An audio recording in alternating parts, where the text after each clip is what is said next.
Hello students, welcome to JDS education academy. So आज की इस वीडियो हम करने वाले हैं क्लास 10 सोशल स्टडी इकोनॉमिक्स का चैप्टर नंबर फर्स्ट विकास। इसके अलावा जो नेक्स्ट चैप्टर आपका भारतीय अर्थव्यवस्था के क्षेत्र, जो दोनों चैप्टर आपके इस फर्स्ट टर्म में एग्जामिनेशन में आने वाले हैं 2022-23 में।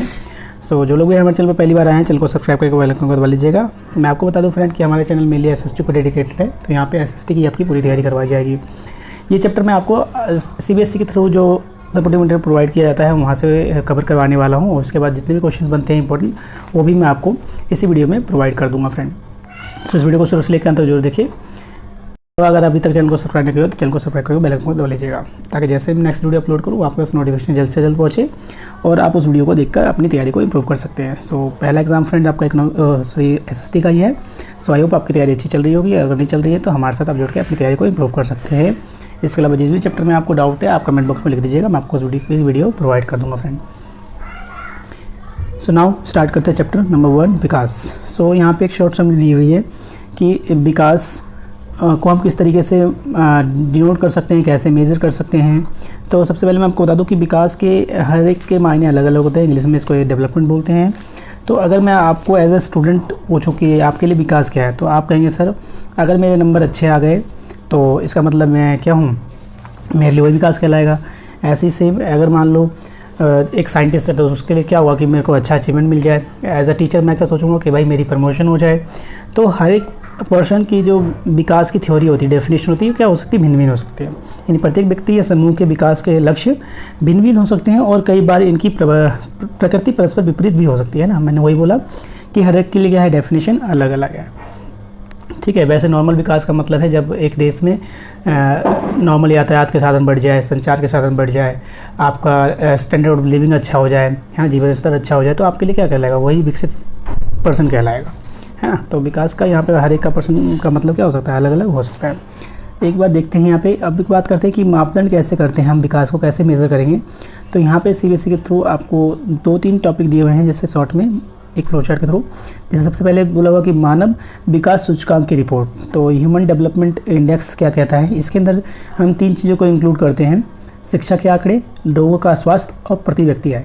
तो अगर जिस भी देश में ये तीनों चीज़ें सही होगी, इसका मतलब वो देश क्या होगा, डेवलप होगा। सिंपल सी बात है। तो ध्यान रखिएगा, मानव विकास सूचकांक रिपोर्ट में कौन कौन सी चीज़ें हम देखते हैं कि वहाँ का शिक्षा स्तर कैसा है, लोगों का स्वास्थ्य है कैसा है, यानी ज़्यादा बीमार तो नहीं है ना, ये सारी चीज़ें। इसके अलावा प्रति व्यक्ति आय कितनी है, लोग कितना कमाते हैं।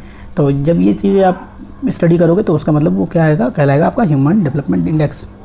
इसके अलावा तुलना की बात करें तो तुलना कैसे करोगे किसी देश के बीच में, तो एक तो वही सेम प्रति व्यक्ति आय देखोगे। इसके अलावा लाइफ एक्सपेक्टेंसी, यानी एक मिनिमम किस एज तक जीवित रह सकता है कोई पर्सन, वो कहलाता है जीवन प्रत्याशा। इसके अलावा साक्षरता दर 15+ एज ग्रुप को इसमें इंक्लूड करते हैं। इसके अलावा सकल नामांकन अनुपात तीनों स्तर पर।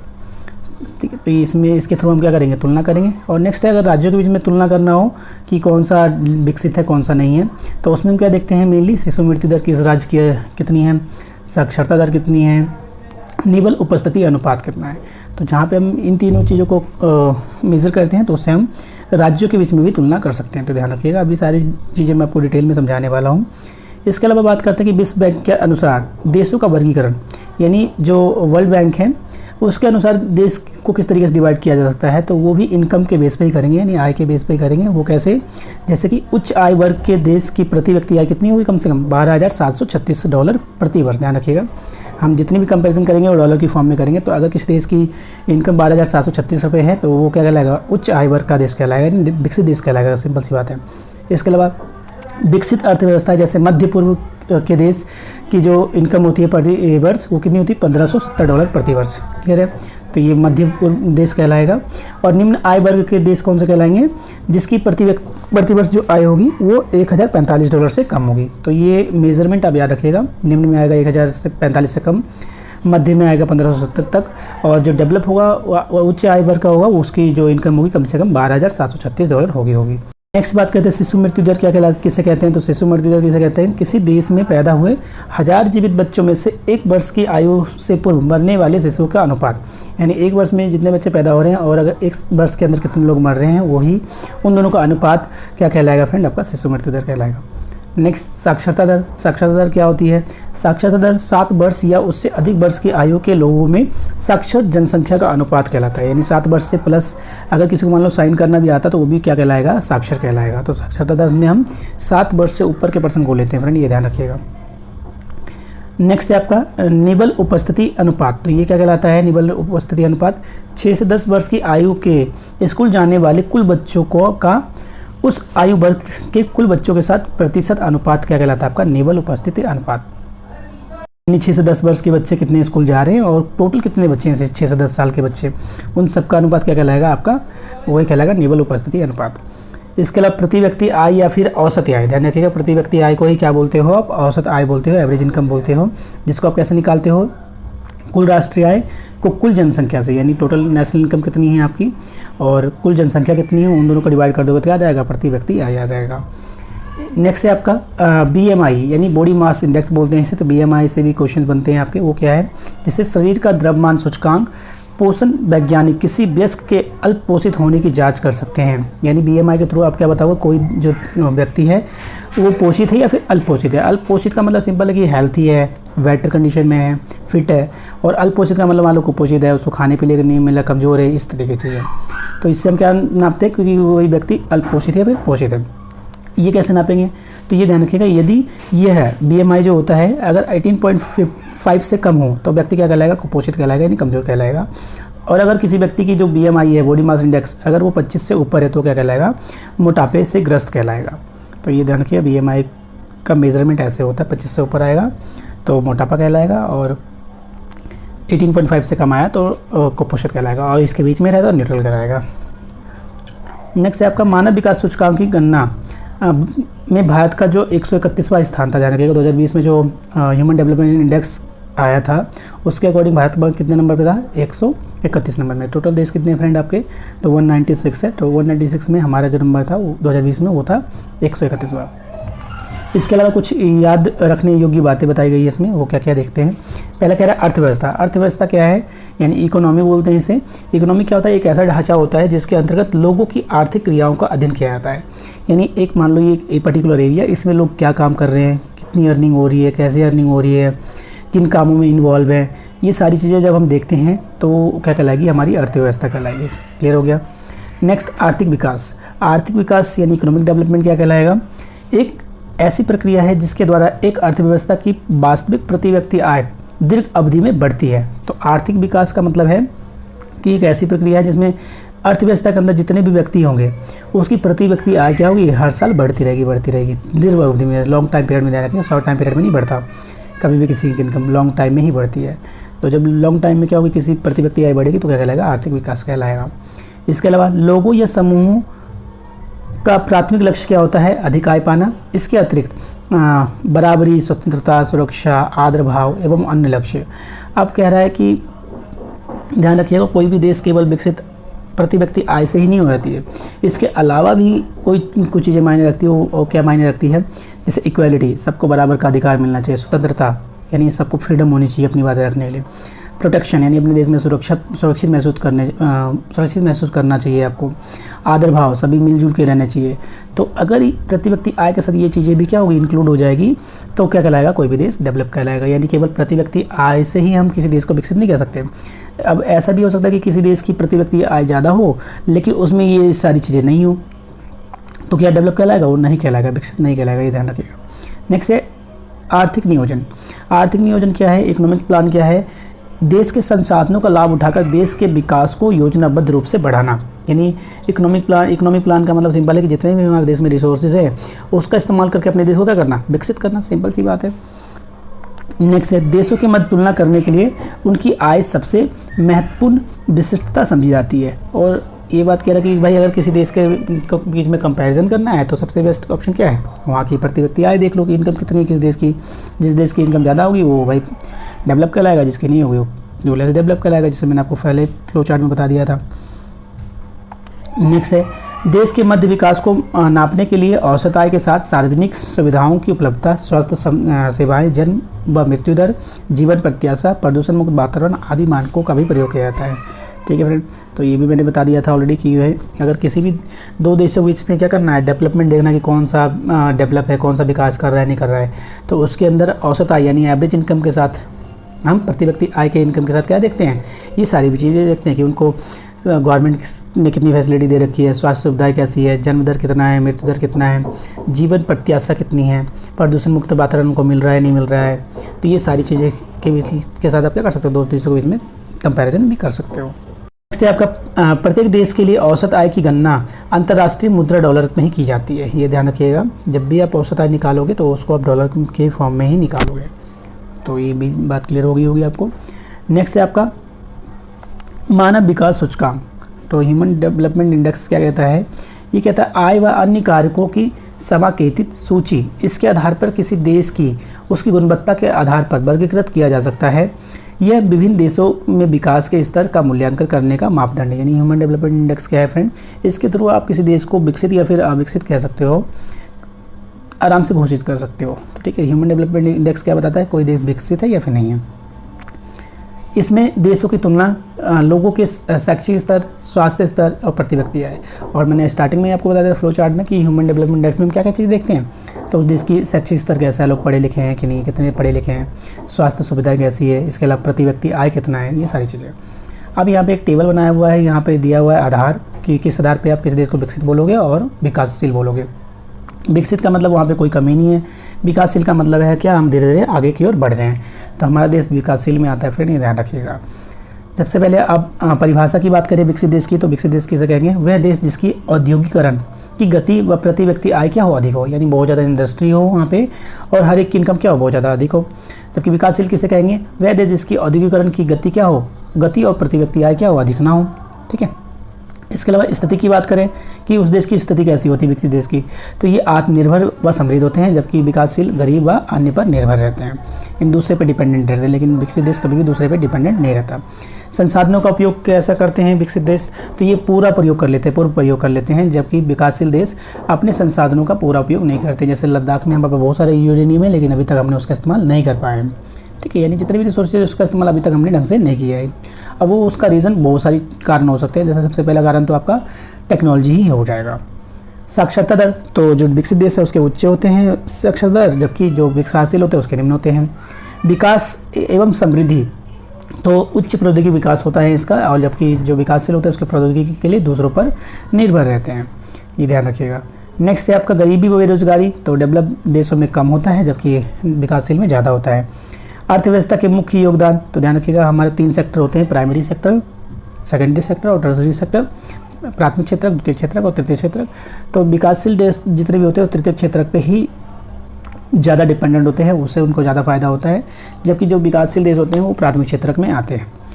प्राथमिक क्षेत्र का मतलब जो कृषि पे ज़्यादा डिपेंडेंट रहते हैं, और तृतीय क्षेत्र मतलब जो सेवा क्षेत्र होती है, जैसे गाड़ी घोड़े, टेलीकॉम, ये सारी चीज़ें पे जो डिपेंडेंट, बैंकिंग सिस्टम, इन पे। इसके अलावा आय का वितरण की बात करें तो जो विकासशील देश होते हैं उसमें असमान होती है, जो विकसित देश होते हैं उसमें समान आय का वितरण होता है, यानी हर एक की इनकम सेम होती है ऑलमोस्ट। ह्यूमन डेवलपमेंट इंडेक्स जो आती है उसका उच्च होता है, इसका निम्न होता है, यानी इसका जो अच्छा होता है इसका कमजोर होता है। सकल घरेलू उत्पाद यानी जीडीपी का फ्रेंड कि एक वर्ष के अंदर कितना उत्पादित किया है आपने, उसका जो मूल्य होता है वो क्या कहलाता है, सकल घरेलू उत्पाद कहलाता है। तो ये विकसित देश का उच्च होता है और जो विकासशील देश है उसका निम्न होता है। तो इस तरीके से ये हमने शॉर्ट में पूरी वीडियो को मैंने कोशिश करी कि आपको चैप्टर अच्छे समझा दूं, और आई होप आपको समझ में भी आ गया होगा। अब कुछ क्वेश्चन देख लेते हैं इस चैप्टर से रिलेटेड, तो आपको और भी अच्छे से क्लियर हो जाएगा क्वेश्चन। जैसे कि सबसे पहले है आपका ऑप्शनल क्वेश्चन, कह रहा औसत आय को डैश के नाम से भी जाना जाता है, तो बताइए मुझे क्या बोलते हैं इसे। तो औसत आय को मैंने बताया था प्रति व्यक्ति आय भी बोला जाता है, तो यहाँ पे क्या आ जाएगा ऑप्शन में आपका प्रति व्यक्ति आय। ठीक है, प्रति व्यक्ति आय, पर कैपिटल इनकम। नेक्स्ट क्वेश्चन देखते हैं। नेक्स्ट क्वेश्चन है बीएमआई का अर्थ क्या है। सो बीएमआई का अर्थ क्या है फ्रेंड, बॉडी मास इंडेक्स, जिससे आप क्या नापते हो कोई जो व्यक्ति है वो कुपोषित है या फिर पोषित है। ठीक है, नेक्स्ट है विश्व बैंक द्वारा प्रकाशित विश्व विकास रिपोर्ट में देशों का वर्गीकरण करने के लिए डैश का प्रयोग किया जाता है। तो विश्व बैंक है, वर्ल्ड बैंक है, उसकी जो रिपोर्ट आती है उसके अकॉर्डिंग किस बेस पे वो क्या करते हैं, देशों का वर्गीकरण करते हैं। तो मैंने बताया था आपको औसत आय पर कैपिटल इनकम के बेस पे क्या करते हैं, वो देशों का विभाजन करते हैं कि कौन सा विकसित है और कौन सा विकासशील है। नेक्स्ट क्वेश्चन, वह अधिकतम आयु जब एक वयस्क व्यक्ति जीवित रहने की आशा कर सकता है तो उसे क्या बोला जाता है, उसे बोला जाता है जीवन प्रत्याशा यानी लाइफ एक्सपेक्टेंसी। ध्यान रखिएगा। नेक्स्ट क्वेश्चन कह रहा है ऐसा विकास जो वर्तमान पीढ़ी की ज़रूरतों का ख्याल रखते हुए भविष्य की पीढ़ी का भी अपनी ज़रूरतों को पूरा करने में सक्षम बनाता है, वो कहलाता है दोस्तों सतत पोषणीय विकास। ठीक है, जब अपनी ज़रूरतों को पूरा करते करते फ्यूचर के बारे में सोचते हो कि फ्यूचर में भी इसकी पूर्ति होती रहे, वही क्या कहलाता है, सतत पोषणीय विकास। तो ये डेफिनेशन भी फॉर्म में भी आ सकता है कि सतत पोषणीय विकास किसे कहते हैं। तो जब विकास को वर्तमान पीढ़ी की ज़रूरतों का ख्याल रखते हुए भविष्य की पीढ़ी को भी अपनी ज़रूरतों को पूरा करने के लिए सक्षम बनाता है, तब वो उसे क्या बोलते हैं, सतत पोषणीय विकास। नेक्स्ट क्वेश्चन है आपका, किसी आयु वर्ग में कुल स्कूल जाने वाले बच्चों का उस आयु वर्ग के कुल बच्चों के साथ प्रतिशत कहलाता है। तो निबल उपस्थिति अनुपात कहलाता है, साक्षरता दर कहलाता है, कुल उपस्थिति अनुपात कहलाता है, या फिर शिक्षा का स्तर कहलाता है। तो वो कहलाता है, यहाँ पे कुल बोला है इसलिए उसका कहलाएगा वो कुल उपस्थिति अनुपात कहलाएगा। ऑप्शन नंबर बिल्कुल सी करेक्ट हो जाएगा। नेक्स्ट क्वेश्चन है आपका, प्रति व्यक्ति आय निम्न में से क्या नहीं दर्शाता है, आर्थिक असमानता है, औसत आय, कुल जनसंख्या, उपरोक्त में से कोई नहीं। तो ध्यान रखिएगा, औसत आय भी दिखाता है, कुल जनसंख्या को भी दिखाता है और आर्थिक असमानता नहीं दिखाता, क्योंकि आपको पता है कि प्रति व्यक्ति आय का मतलब मान लेते हैं अगर सबकी प्रति व्यक्ति आय 10,000 आए तो क्या सबकी 10,000 इनकम हो सकती है, नहीं हो सकती कभी भी, वो जस्ट एवरेज होता है। नेक्स्ट है, प्रति व्यक्ति आय की गणना के लिए निम्न में से किस देश की मुद्रा का प्रयोग किया जाता है। तो मैंने बताया था फ्रेंड कि डॉलर में ही हम क्या करते हैं, प्रति व्यक्ति आय की गणना करते हैं और वो कहाँ से हैं, अमेरिका से। तो इसका आंसर हो जाएगा अमेरिका। क्लियर है, ऑप्शन नंबर सी करेक्ट हो जाएगा। नेक्स्ट क्वेश्चन है 9th, कह रहा है विभिन्न देशों के बीच जीवन के स्तर की तुलना करने के लिए एक उचित तरीका है निम्न में से डैश का तुलनात्मक अध्ययन करता है, प्रति व्यक्ति आय का, मानव विकास सूचकांक, निबल राष्ट्रीय आय, या फिर सतत पोषणीय विकास। तो इसका जो करेक्ट आंसर हो जाएगा दैट इज मानव विकास सूचकांक। ध्यान रखिएगा। नेक्स्ट है आपका 10th क्वेश्चन है, डैश निर्धन व्यक्तियों के पोषण के स्तर को निम्न मूल्यों में बनाए रखने में मदद करता है, सार्वजनिक वितरण प्रणाली में, बीएमआई में, निबल राष्ट्रीय आय, या फिर मानव विकास सूचकांक। तो 10th का जो करेक्ट आंसर हो जाएगा दैट इज सार्वजनिक वितरण प्रणाली। ठीक है, आपको पता है सार्वजनिक वितरण प्रणाली क्या है, पीडीएस सिस्टम है, पब्लिक डिस्ट्रीब्यूशन सिस्टम बोलते हैं। यहाँ पे क्या मिलता है, गरीबों को राशन मिलता है फ्री ऑफ कॉस्ट या फिर कम रेटों में। नेक्स्ट है आपका सत्य असत्य यानी ट्रू फॉल्स बताना है। कह रहा है मृत्यु के समय जो उम्र होती है उसे जीवन प्रत्याशा बोलते हैं, नहीं, ये गलत है बिल्कुल। जितने साल तक वो जीवित रहने की इच्छा रखता है उसे बोला जाता है जीवन प्रत्याशा। नेक्स्ट है मानव विकास सूचकांक की तुलना सिर्फ शिक्षा के आधार पर की जाती है, तो नहीं की जाती है। पर कैपिटल इनकम भी देखते हैं, शिक्षा भी देखते हैं और लाइफ एक्सपेक्टेंसी भी देखते हैं, 3 चीज़ें देखते हैं। औसत आय प्रति व्यक्ति आय की अवधारणा समान है, तो हाँ बिल्कुल सही है। पर कैपिटल इनकम और औसत इनकम दोनों को सेम ही है, दोनों को सेम ही कहते हैं। विकास के मायने विभिन्न व्यक्तियों के लिए भिन्न हो सकते हैं, तो हाँ विकास के मायने बताता है हर व्यक्ति के लिए अलग अलग हो सकती है। एक टीचर के लिए प्रमोशन होना चाहिए, एक एज ए स्टूडेंट आपके मार्क्स अच्छे आने चाहिए, है ना, गवर्नमेंट के पास टैक्स ज़्यादा आना चाहिए। तो ये सारे क्या है, विकास के मायने हैं। यदि किसी देश की BMI 18 पॉइंट से कम है तो उसे अल्पोषित माना जाता है, तो बिल्कुल सही है। 18.5 से कम अल्पोषित कहलाएगा और 25 से ज़्यादा क्या कहलाएगा, मोटापा कहलाएगा। नेक्स्ट क्वेश्चन देखते हैं, इसमें कारण बताओ है, कारण बेस आधारित यानी स्टेटमेंट बेस है। कह रहे नीचे दिए गए प्रश्न ए कथन है और उसका कारण आर दिया हुआ है, तो उपरोक्त पढ़ के नीचे गए विकल्पों का सुनिए। कह रहा है ए पहला कथन, कह रहा है भिन्न व्यक्तियों के विकास के लक्ष्य भी भिन्न होते हैं और इसका कारण है कि भिन्न व्यक्तियों के विकास के लक्ष्य हमेशा परस्पर विरोधी होते हैं।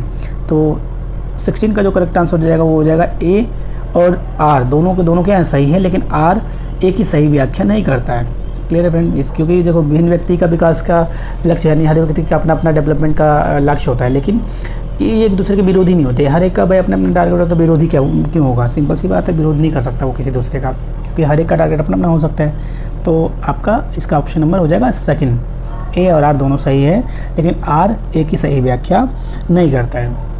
नेक्स्ट कारण है, कह रहा उच्च औसत आय किसी देश के मानव विकास का सार्वजनिक विकास सूचकांक नहीं होता है। प्रति व्यक्ति आय कई सूचकांकों को जैसे शिक्षा का स्तर, स्वास्थ्य सुविधाएं तथा जन सुविधाएं समावेश नहीं करता है। तो इसका जो आंसर हो जाएगा वो हो जाएगा ऑप्शन नंबर ए और आर दोनों सत्य है, लेकिन आर ए की सही व्याख्या करता है। ठीक है फ्रेंड। नेक्स्ट क्वेश्चन है, कह रहा सतत पोषणीय विकास किसी भी राष्ट्र आर्थिक विकास के लिए आवश्यक है, तो बिल्कुल सही है। और सतत पोषणीय विकास ये सुनिश्चित करता है कि उत्पादन प्रक्रिया के लिए पर्यावरण अनुकूल तरीके अपनाए जाएंगे, तो बिल्कुल सही है दोनों को दोनों स्टेटमेंट। तो इसका भी आंसर हो जाएगा ऑप्शन नंबर ए बिल्कुल करेक्ट। ए और आर दोनों सत्य हैं और आर ए की सही व्याख्या करता है। नेक्स्ट क्वेश्चन है आपका 19, कह रहा है एक देश की मुख्यतः तेल रोधन पर निर्भर करता था, अपनी आय के लिए वह बहुत ही अमीर है कई दशकों से, परंतु वैज्ञानिक का अनुमान है कि भविष्य में यदि आय के अन्य स्रोत नहीं खोजे गए तो ये देश क्या हो जाएगा, निर्धन हो जाएगा। और कारण है कि तेल एक अनवनीकरण साधन है, यदि न्यायसंगत तरीके से इसका प्रयोग नहीं किया जाए तो ये भविष्य में समाप्त हो सकता है, तो बिल्कुल सही है। आपको पता है अनवनीकरण क्या कौन से संसाधन होते हैं जो आप बार बार इस्तेमाल नहीं कर सकते, क्योंकि तेल एक बार खत्म हो गया तो दोबारा उसको बना नहीं सकते आप, तो बिल्कुल सही है दोनों को दोनों कथन के। अगर मान लो तेल पर ही निर्भर है उसकी आय, तो भाई तेल खत्म हो जाएगा तो उसकी आय खत्म हो जाएगी, तो उसको अन्य स्रोत देखना पड़ेगा दूसरे सोर्स, और ये क्या है नवीनीकरण साधन है, तो अगर ये खत्म हो गया तो भविष्य में समाप्त हो जाएगा, तो दोनों कथन सही है, तो इसका ऑप्शन हो जाएगा ए सही। नेक्स्ट है क्वेश्चन नंबर 20, किसी देश की औसत आय लगभग 12,056 US$ है, परंतु वह देश विकसित नहीं है, इस देश की आय का स्तर अत्यधिक असमान है, तो इसका जो करेक्ट आंसर हो जाएगा वो that is option number A सही। इसका भी आंसर हो जाएगा ए ही सही, यानी दोनों सही है, और जो आर है रीज़न है वो कथन ए का बिल्कुल सपोर्ट करता है। मैंने बताया था कि किसी देश का केवल औसत आय ही मायने नहीं रखती, उसमें और भी चीज़ें देखी जाती है, ठीक है फ्रेंड। तो इस तरीके से हमने यहाँ पे स्टेटमेंट वाले क्वेश्चंस भी डिस्कस कर लिए हैं, बाकी कुछ क्वेश्चन और डिस्कस कर लेते हैं। अब यहाँ पे एक पैराग्राफ दिया है, इस पैराग्राफ बेस पे क्या करना है आपको आंसर देना है, तो एक बार पैराग्राफ पढ़ लेते हैं। अगर हम विकास को जिस तरह भी परिभाषित करें, अभी के लिए मान लें कि एक विशेष देश काफ़ी विकसित है, हम निश्चित रूप से यह चाहेंगे कि विकास का यह स्तर और ऊंचा हो या कम से कम भावी पीढ़ी के लिए भी ये स्तर बना रहे हैं, ये स्पष्ट रूप से वांछनीय है। लेकिन 20वीं सदी के उत्तरवध से बहुत से वैज्ञानिक यह चेतावनी दे रहे हैं कि विकास का वर्तमान प्रकार और स्तर धारणीय नहीं है। भूमिगत जल नवीनीकरण साधन का उदाहरण है, फसल और पौधों की तरह इन साधनों का पुनः पूर्ति प्रकृति करती है, लेकिन यहाँ भी हम इन साधनों का अति उपयोग कर सकते हैं। उदाहरण के लिए भूमिगत जल का यदि बरसात द्वारा हो रही पुनः पूर्ति से अधिक प्रयोग करते हैं तो हम इस साधन का अति प्रयोग कर रहे होंगे। गैर नवीनीकरण साधन वे साधन हैं जो वर्षों से प्रयोग के पश्चात समाप्त हो सकते हैं या समाप्त हो जाते हैं। इस साधनों का धरती पर एक निश्चित भंडार है और इसकी पुनः पूर्ति नहीं की जा सकती। कभी कभी हमें ऐसे नए साधन मिल जाते हैं जिसके बारे में हम पहले कोई जानकारी नहीं है, नए स्रोत भंडार में वृद्धि करते हैं, लेकिन समय के साथ ये समाप्त हो सकते हैं। दोनों एग्जाम्पल दिए थे, एक नवीनीकरण है और एक अनवीनीकरण है। नवीनीकरण तो नवीनीकरण कौन से होते हैं, प्राकृतिक संसाधन होते हैं, जबकि गैर नवीनीकरण जो होते हैं ये भी प्राकृतिक होते हैं, लेकिन ये समाप्त हो सकते हैं टाइम पे आके। जैसे क्वेश्चन है पहला आपका इसके बेस पे, कह रहा नवीनीकरण साधन की भरपाई प्रकृति समय समय पर करती रहती है, निम्न में से नवीनीकरण संसाधन का उदाहरण नहीं है। तो नवीनीकरण जिसका इस्तेमाल आप बार बार कर सकते हो, जो खत्म नहीं हो सकता आसानी से, तो महासागरीय जल नहीं हो सकता खत्म, झील का पानी ये भी खत्म नहीं हो सकता, भौम जल यानी जमीन का पानी ये भी खत्म नहीं हो सकता, लेकिन कोयला एक अनवीनीकरण साधन है, इसका इस्तेमाल अगर एक बार आप खत्म कर लिया स्टॉक तो दोबारा से इसका इस्तेमाल नहीं कर सकते। नेक्स्ट क्वेश्चन है, किसने कहा है कि पृथ्वी पर हर किसी की ज़रूरत के लिए पर्याप्त संसाधन है लेकिन हर किसी के लालच के लिए नहीं है? तो इसने ये कहा था महात्मा गांधी ने, ध्यान रखिएगा कि पृथ्वी पर संसाधन तो पर्याप्त है लेकिन लालच को पूरा करने के लिए भाई कोई साधन नहीं है, तो ये महात्मा गांधी ने कहा था। नेक्स्ट क्वेश्चन है, कह रहा है अनवीनीकरण साधन कुछ वर्षों के पश्चात समाप्त हो जाएंगे क्योंकि धरती पर क्या है इसका सीमित भंडार है और इनकी भरपाई दोबारा नहीं हो सकती। ध्यान रखिएगा नवीनीकरण संसाधन के, तो ऑप्शन में 4 बिल्कुल करेक्ट हो जाएगा। नेक्स्ट है, बिना पर्यावरण निम्नीकरण के साधनों का संरक्षण करते हुए आने वाली पीढ़ी के लिए जो विकास किया जाता है उसे क्या कहते हैं? तो विकास की धारणीयता कहलाते हैं। ऑप्शन सेकंड बिल्कुल करेक्ट हो जाएगा। नेक्स्ट जो है, कह रहा निम्नलिखित तरीका का अध्ययन कीजिए और पूछे गए प्रश्नों का उत्तर दीजिए। वर्ष 2013 के लिए भारत और उसके पड़ोसी देशों के कुछ आंकड़े दिए हुए हैं। यहाँ पे ये आंकड़े कुछ दिए हुए हैं इसी के बेस पे, ये सकल घरेलू उत्पाद दिया, जन्म दर दिया है, साक्षरता दर दिया है, विश्व बैंक में मानव SDI रिपोर्ट दे रखी है, ये एक बार देख लीजिएगा।